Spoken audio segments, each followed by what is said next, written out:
The camera recorded what I do in my sleep, but that wasn't me. Chapter 1, The Missing Hour. It all started with a feeling, a nagging sensation that something was off. At first, it was small things. My phone wasn't where I had left it. My bed sheets were slightly disheveled in the morning, though I always made my bed before sleeping. I would wake up exhausted, feeling as if I hadn't rested at all. But the real problem? The missing hour. I set my alarm for 7 in the morning, yet my phone log showed that I had turned it off at exactly 6:06 a.m. every single day for the past 2 weeks. I had no memory of doing that. No dreams, no sudden wake-ups, just a complete gap in my night. Then, things got worse. One morning, I found my bedroom door unlocked. I never left it unlocked. I lived alone in a small apartment, and the idea that I could be sleepwalking, potentially wandering around in the dead of night, sent chills down my spine. That's when I decided to set up a camera. Chapter 2, The First Recording. I bought a small security camera and placed it in the corner of my bedroom, facing my bed. It had night vision, motion detection, and enough storage to record the entire night. If I was doing something in my sleep, I would finally get some answers. That night, I went to bed as usual.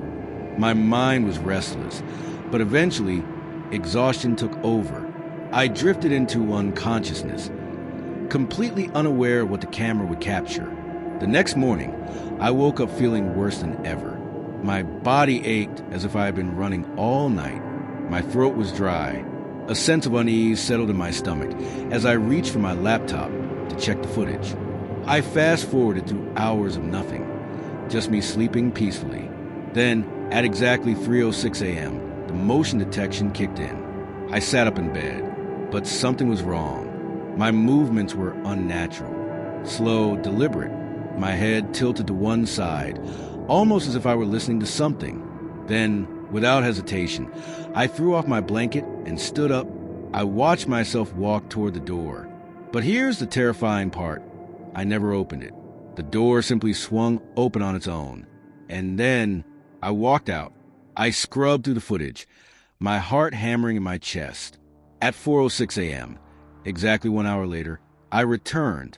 I stepped back into the room, moving with the same unnatural grace, closed the door behind me, and climbed into bed.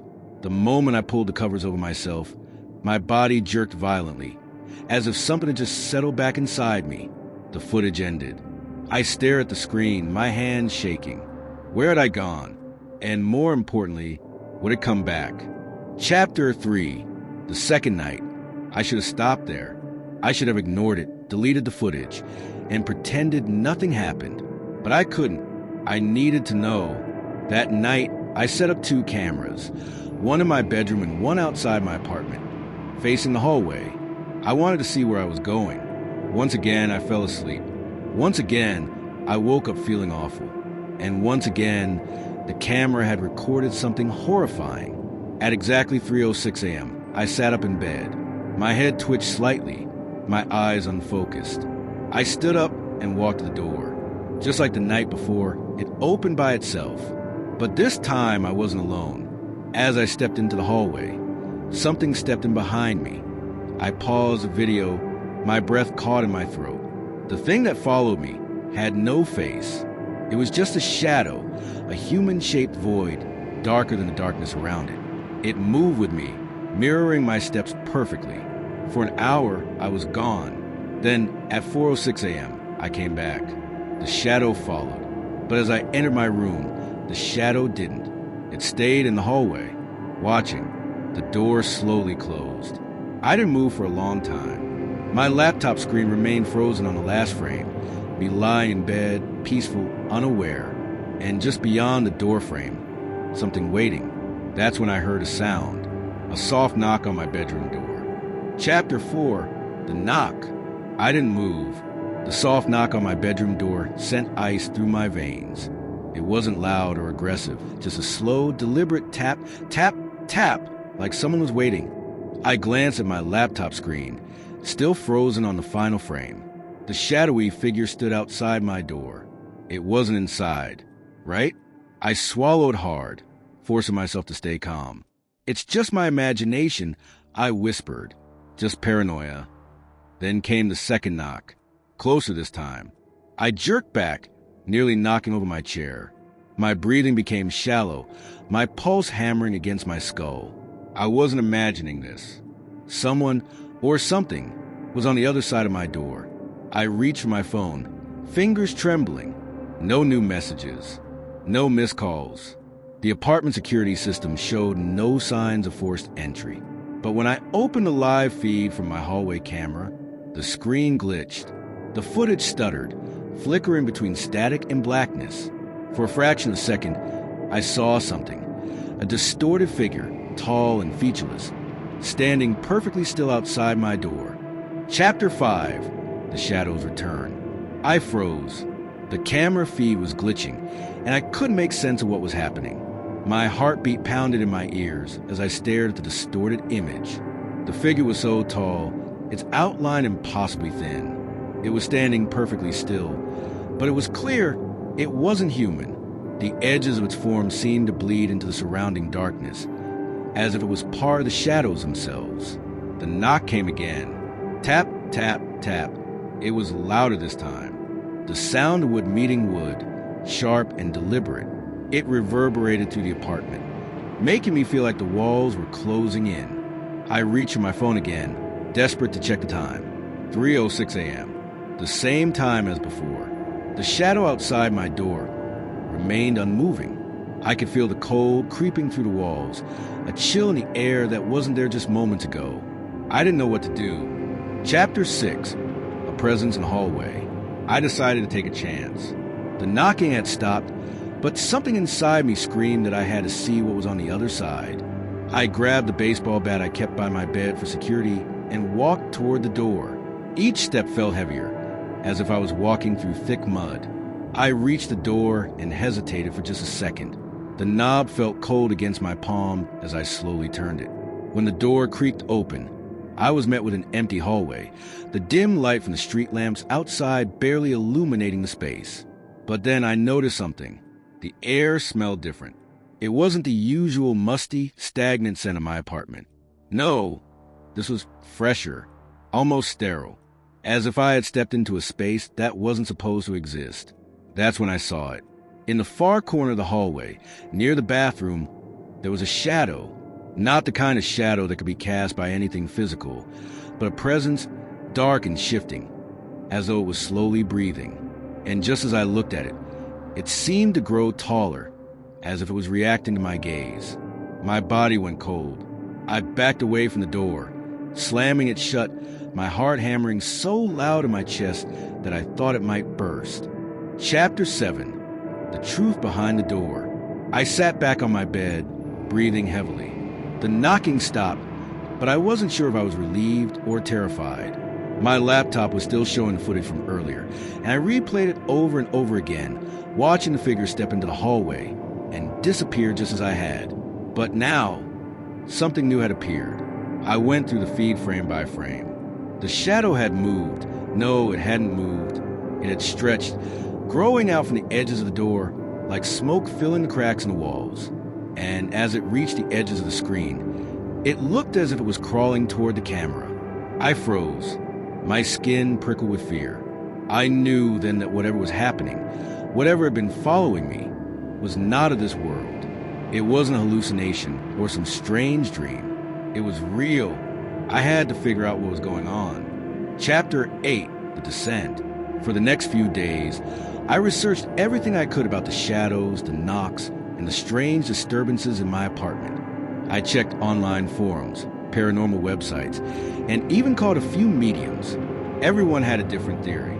Some said it was a ghost, a restless spirit that had latched on to me for some reason. Others suggested it could be a demon or a shadow person, entities that fed off fear and darkness. None of the answers made sense. But I couldn't shake the feeling that whatever I was dealing with, it wasn't just a one-time event. It had been following me. It had always been there. I decided to check the history of the apartment building, thinking there might be some connection. I went down to local archives and sifted through old records, searching for any incidents or reports that could explain the strange occurrences. That's when I found it. The building was built in the early 1950s, and the original tenant, someone named Henry Vaughn, had gone missing under mysterious circumstances in 1953. The police report mentioned strange noises, knocking sounds coming to his apartment, and neighbors reporting sightings of a tall, dark figure in the hallway. The more I read, the more I realized something chilling. Henry Vaughn had been the last person to live in the apartment before me, and the strange occurrences had started the moment I had moved in. Chapter 9, The Uninvited Guest. The knock returned, but this time it was different, louder, more insistent. It felt like something was pounding on the door, as if trying to break it down. My hands were shaking as I grabbed the bat once more, but I couldn't bring myself to open the door. I could feel the presence on the other side, like it was waiting, hungry for something. The lights flickered, and then I heard something I didn't expect. A voice. It wasn't mine, and it wasn't the shadows. It was Henry Vaughn's. He whispered my name, just soft enough that I could barely make it out. Let me in. I felt my breath catch in my throat. The knocking stopped, and everything went silent. The voice, Henry's voice, echoed through the room. It was no longer just in my head. It was in my ears, in my bones. And then the door rattled. I was frozen, unable to move. The walls seemed to close in, and all I could hear was my own heartbeat. But I knew deep down that if I opened that door, I wasn't going to find Henry Vaughn standing there. Whatever had taken his place was far worse. Chapter 10, The Final Choice. I had no choice left. It was either face whatever was on the other side, or let it keep haunting me. I had to know what was waiting. With a trembling hand, I unlocked the door. I opened the door slowly, heart pounding in my chest, my breath shallow and uneven. The hallway was dark, and the cold air seemed to rush into the room, like it had been waiting for me to unlock the door. But there was no figure, no tall, shadowy shape lurking in the corridor. There was only the faintest glimmer of light coming from the end of the hallway, as though something in the distance had been illuminated. For a moment, I thought I had imagined it all, the knock, the shadow, the voice. But the eerie stillness of the hallway only deepened the dread that coiled around my heart. It was like a void had opened up right in front of me. I stepped into the hallway, every step feeling like it was in slow motion, my gaze fixed on the distant light. The temperature seemed to drop with each step, and the very air around me felt thick, like I was walking through fog. My fingers clenched around the bat, my only source of comfort as I ventured further. At the end of the hallway, the light flickered again, this time a soft glow that pulsed, as if it was breathing. The light seemed to beckon me, like a moth drawn to a flame. I couldn't stop myself. I took another step forward. Chapter 11, The Door. As I approached the light, I noticed something strange. It wasn't coming from any light fixture. There was no bulb, no lamp, nothing that could explain the sudden glow. It seemed to be emanating from a door that I had never noticed before, a door that looked just like any other, except it wasn't on any of the blueprints I had seen of the apartment. It was a door I couldn't explain, and it was new. I froze as I reached for the handle. There was no sound now, no knocking, no whispering voice. The only thing left was a growing sense of inevitability, a feeling that I had no choice but to open this door and face whatever waited behind it. With a deep breath, I turned the knob. Chapter 12, The Hollow Room. The door creaked open, revealing a room bathed in an eerie, unnatural light. It was a stark contrast to the darkness of the hallway. The room itself was empty, devoid of furniture, but the walls were covered in writing. The writing wasn't anything I recognized. It was a mixture of jagged lines and symbols, almost like a language I couldn't understand. Yet, somehow, it felt familiar. The walls seemed to breathe in time with the pulsing light, expanding and contracting like some kind of living organism. It was like the room itself was alive and waiting for me. The instant I stepped inside, I felt a chill, a weight pressing down on my chest. It was as though the very air in this room was wrong. It wasn't natural. But then I heard it, the soft click of the door closing behind me. I turned to look, but there was no door, no exit. It had vanished, leaving me in a room with only the faint glow and the unsettling writing on the walls. Chapter 13, The Familiar Voice. The writing on the walls began to shift as if it had a life of its own. The symbols rearranged themselves, growing larger and more intricate with each passing second. My mind screamed at me to get out, to find a way to escape, but my body refused to move. And then I heard it, a voice, a familiar voice. I told you, didn't I? It was Henry's voice again, but it wasn't the same. It was distorted, twisted. It wasn't just speaking. It was everywhere. The voice reverberated through the walls, through the very air, and I couldn't tell if it was inside my head or coming from the room itself. I stumbled backward, my eyes darting around, searching for any sign of movement, any clue as to what was happening. But there was nothing. The voice came again, this time closer. You shouldn't have come here, should you? The air thickened, and a deep sense of dread washed over me. This wasn't just a room. This wasn't just a strange apartment. It was something more, something ancient, something old. The writing on the walls stopped moving. And then, with a sickening sense of finality, it began to glow. Chapter 14, The Revelation. I watched in horror as the walls around me seemed to come alive. The symbols glowed brighter, more intense, until they were blinding. My skin burned as if the light was seeping into my very bones. And then I saw it. The writing shifted, forming a single word. A word I had seen before, in the footage on the camera, in the moments just before the shadow had come to life. Henry. The moment the word appeared, the room shifted again. The walls faded away, the glowing symbols disintegrated, and I was left standing in a completely different place. I wasn't in the apartment anymore. I was standing in a vast, endless darkness, the air thick with the scent of decay. I could hear faint whispers in the distance, echoes of voices calling my name. And that's when I realized the truth. I wasn't just in another room. I wasn't in another dimension. I was inside the shadow, the very place the dark figure had come from, the thing that had been following me. I had crossed the threshold. Chapter 15, The Choice. The whispers grew louder, more urgent. They surrounded me, and I felt a sudden pressure on my chest, like something was trying to drag me deeper into the dark. But then, from the blackness, a shape emerged. It was Henry, but it wasn't really Henry. His eyes were hollow, his body thin and skeletal. His face was a mask of anguish, twisted into something unrecognizable. And behind him, I could see something far worse. The shadow, the thing that had been waiting. And then it spoke again. You should never have opened that door, little one. I had a choice. I could stay. I could let it consume me, become one with this thing, this entity that was far beyond human understanding. Or I could try to fight. I could try to break free, even though I knew it might be too late. But no matter what I chose, I knew one thing for sure. I was never leaving this place. The story has come to an end, and I thank you for watching. Write in the comments whether you like the story and subscribe to the channel so as not to miss the next exciting stories.